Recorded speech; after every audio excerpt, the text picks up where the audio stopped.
berita tindakan kriminal yang dilakukan oleh warga negara Indonesia yang ada di sana. Sama, sabit kesalahan boleh dihukum mati atau penjara seumur hidup serta sebatan. 16 orang pendata asing tanpa izin parti warga Indonesia telah ditahan. Kebakaran ini mungkin merupakan tindak balas dendam atas operasi Mungkin tersebut. ya, mungkin. Kesimpulannya, Mantap, saya rakyat Indonesia mendukung Malaysia hukuman mati. Indonesia tak berani melakukan hukuman mati untuk koruptor dan mafia dadah.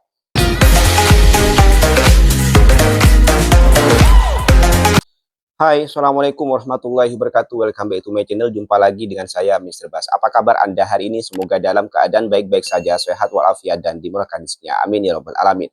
Saudara, kabar tidak sedap datang dari negara Malaysia baru-baru ini. Yang mana berita itu adalah berita tindakan kriminal yang dilakukan oleh warga negara Indonesia yang ada di sana. Kabarnya ya. Tindakan kriminal seperti apa itu yang dilakukan oleh warga negara Indonesia di Malaysia?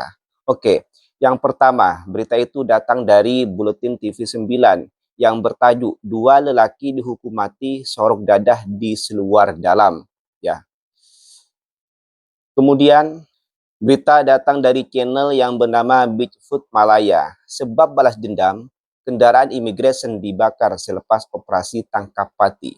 Oke, bagaimana kabar selengkapnya? Kita tonton dulu bersama-sama. Kita mulai dari berita soal pembakaran kereta imigresen ya.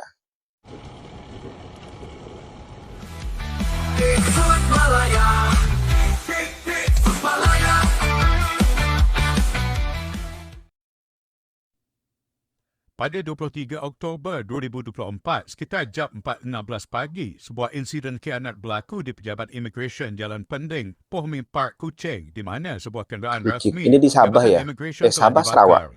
Berdasarkan laporan yang dibuat oleh Pengawal Keselamatan Bertugas Muhammad Fazrul bin Muhammad Abdullah, insiden ini melibatkan sebuah motosikal yang mencurigakan berlega-lega di kawasan tersebut sebelum kebakaran berlaku. Fakta kejadian, ketika kejadian, pegawai yang bertugas sebagai pengawal keselamatan sedang melakukan rondaan di sekitar kawasan bangunan Pejabat Imigresen. Semasa rondaan, beliau ternampak sebuah motosikal jenis Yamaha 125ZR berwarna hitam yang ditunggam oleh seorang lelaki yang memakai baju hitam. Setelah selesai membuat rondaan, pengadu masuk ke pondok pengawal untuk melayan pelawat. Namun tidak lama kemudian, beliau terdengar bunyi motosikal yang kuat dan segera keluar untuk memeriksa keadaan. Ketika keluar, pengadu menyedari bahawa sebuah kenderaan jenis Nissan Navara dengan nombor pendaftaran WHE 4731 yang dimiliki oleh Jabatan Imigresen sedang terbakar dengan maraknya siasatan dan bukti. Pasukan forensik tiba di tempat kejadian pada jam 7 pagi untuk memulakan siasatan. Kenderaan Nissan Navara tersebut didapati telah terbakar sepenuhnya. Terdapat beberapa barang bukti yang ditemui di tempat kejadian, termasuk serpihan botol kaca dan minuman Coca-Cola, dan kesan terbakar di beberapa bahagian kenderaan yang disyaki hasil daripada penggunaan bahan kimia berasaskan hidrokarbon. Berdasarkan rakaman CCTV yang terpasang di kawasan itu, sebuah motosikal Yamaha 125ZR berwarna hitam dilihat berlega-lega di sekitar tempat kejadian sebelum kebakaran berlaku. Tindakan khianat ini dipercayai dilakukan menggunakan bom molotov. Motif serangan. Laporan mengatakan bahawa sebelum insiden ini, Jabatan Imigresen telah menjalankan operasi di kawasan Matang, Kuching di mana 16 orang pendata asing tanpa izin parti warga Indonesia telah ditahan. Kebakaran ini mungkin merupakan tindak balas dendam atas operasi tersebut. Kesimpulannya, kenderaan milik Jabatan Imigresen terbakar 100% akibat serangan khianat yang dipercayai melibatkan penggunaan bom molotov. Bukti-bukti di tempat kejadian telah dikumpulkan untuk analisa DNA dan kimia bagi membantu siasatan. Pihak berkuasa kini giat mencari dalam di sebalik serangan ini dan siasatan lanjut sedang dijalankan. Insiden ini menimbulkan kebimbangan mengenai keselamatan anggota pengawal kuasa serta premis rasmi yang terlibat dalam operasi membantras parti. Dan pihak berkuasa digesa untuk mempertingkatkan keselamatan di lokasi strategik seperti Pejabat Imigresen.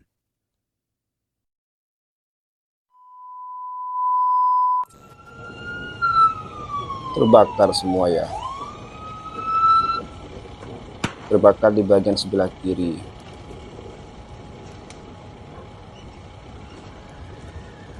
Bomba itu datang ya. Pemadam kebakaran. Kalau di sini itu damkar.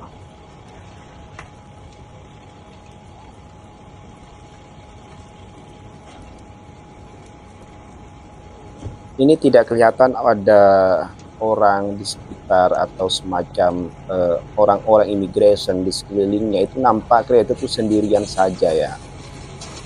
Tidak ada orang yang berusaha untuk mendekat, atau karena memang berbahaya ya, namanya juga kereta ya terbakar. Tapi memang selain dari orang-orang bom batu, tidak ada aktivitas dari orang lain ya di sana.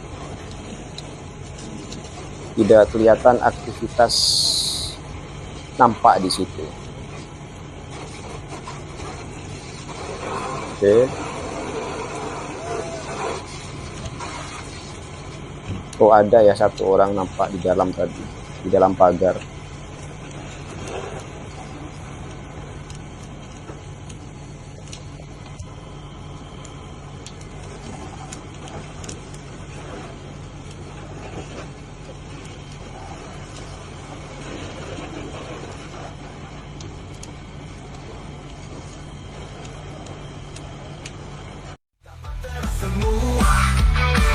Oke. Nah, berdasar tadi narasi yang disampaikan oleh si adminnya itu masih mungkin gitu ya, masih kemungkinan bahwa itu adalah satu tindakan balas dendam dari orang Indonesia yang mana sebelumnya Pati Indonesia ditangkap oleh pihak imigrasi. Begitulah tadi narasi yang disampaikan oleh si adminnya. Masih kemungkinan. Dan saya mencoba untuk menelusuri, untuk mencari referensi lain dari sumber lain soal berita ini, tapi saya tidak nampak.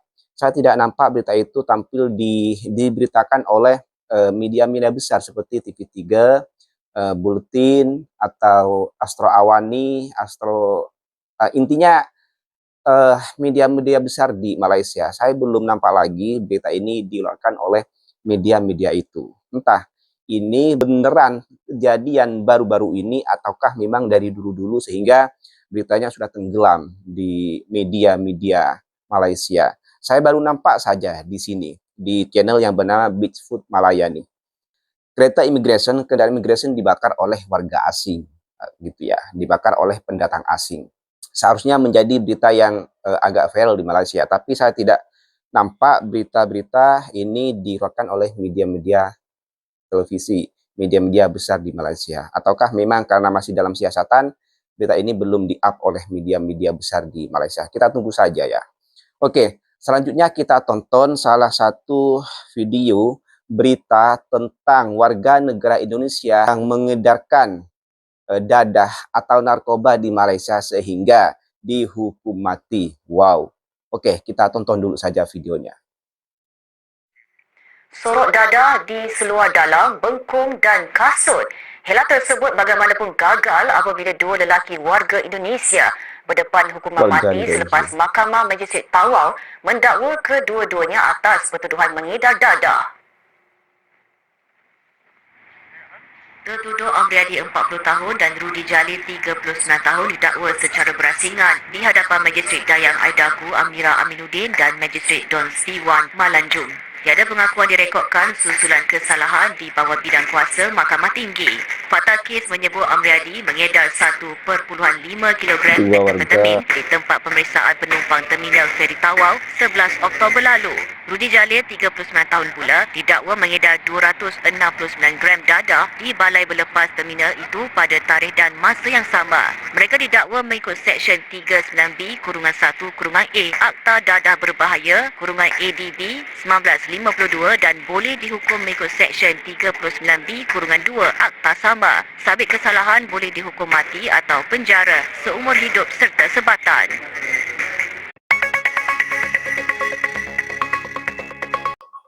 Diancam dengan hukuman mati atau hukuman seumur hidup dan sebatan. Sebatan itu semacam apa ya? Kayak dipecut gitu ya? Apa itu sebatan? Boleh jelaskan di ruang komen ya, boleh dijawab. Ya bagus ya kalau sampai dihukum mati. Karena yang namanya narkoba atau dadah ini sangat merusak generasi bangsa.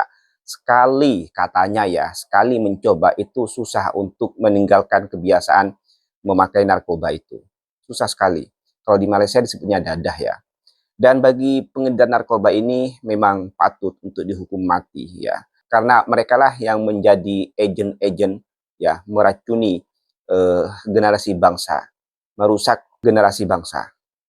Lalu bagaimana komen-komen netizen Indonesia soal lelaki Indonesia yang diancam hukuman mati di Malaysia? Oke, akan saya bacakan beberapa komen dari netizen Indonesia di video ini.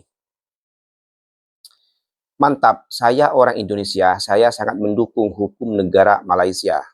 Good, positif ya. Alhamdulillah Malaysia membuktikan bandar narkoba Indonesia akhirnya bisa juga dijatuhi hukuman dibanding di Indonesia sendiri.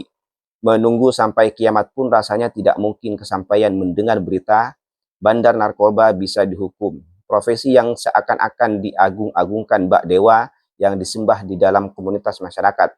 Tapi sesampai di Malaysia barulah mereka tahu api itu panas atau tidak, langit itu tinggi atau rendah.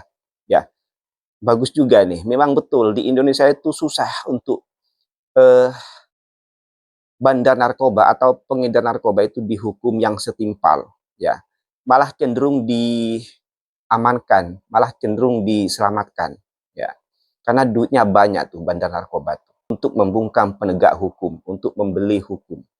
Berjaya Malaysia, salam dari Indonesia. Oke. Mantap, saya rakyat Indonesia mendukung Malaysia hukuman mati. Indonesia tak berani melakukan hukuman mati untuk koruptor dan mafia dadah. Good, good. Di Indonesia, polisi yang menjual narkoba, Teddy Minasa. Siapa yang banyak duitnya bisa beli hukum. Ya, bandar narkoba itu banyak duitnya, maka mudah untuk membeli hukum. Bagus, di Indonesia hukumannya juga hukuman mati. Mungkin sudah ribuan orang yang ditembak mati, tak pandang siapapun dia.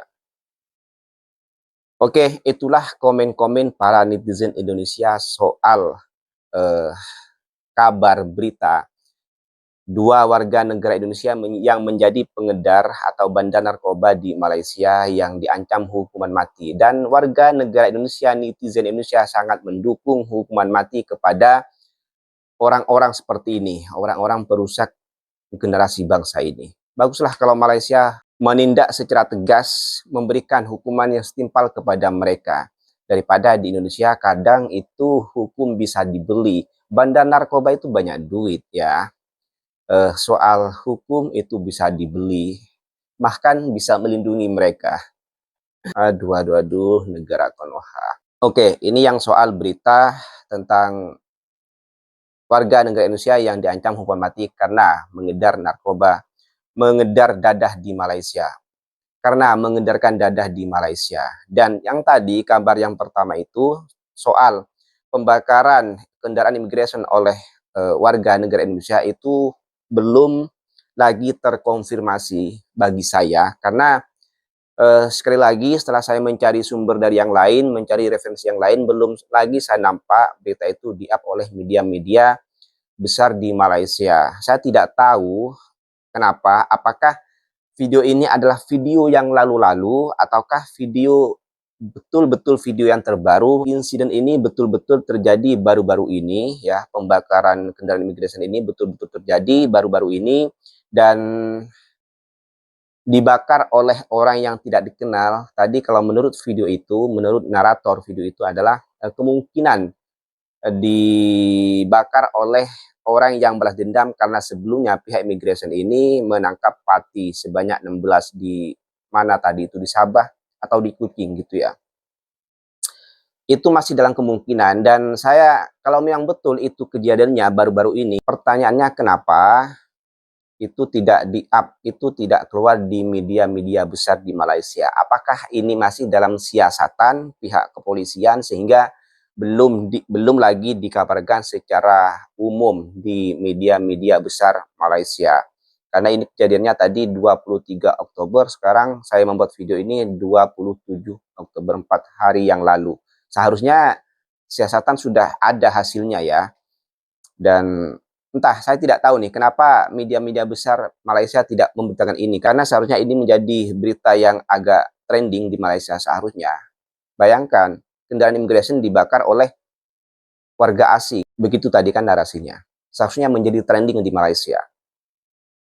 Oke, untuk beritanya satu ini saya tunggu update beritanya seperti apa. Kemudian yang soal narkoba itu, yang soal dadah, yang pelakunya adalah warga negara Indonesia, hukumlah dengan hukuman yang setimpal sesuai dengan undang-undang Malaysia. Boleh dihukum mati, silakan. Karena yang namanya narkoba itu betul-betul merusak generasi bangsa, merusak mental anak-anak muda. Oke, mungkin cukup sekian konten pada kali ini. Kurang lebihnya saya mohon maaf. Sampai jumpa di next konten. Wassalamualaikum warahmatullahi wabarakatuh.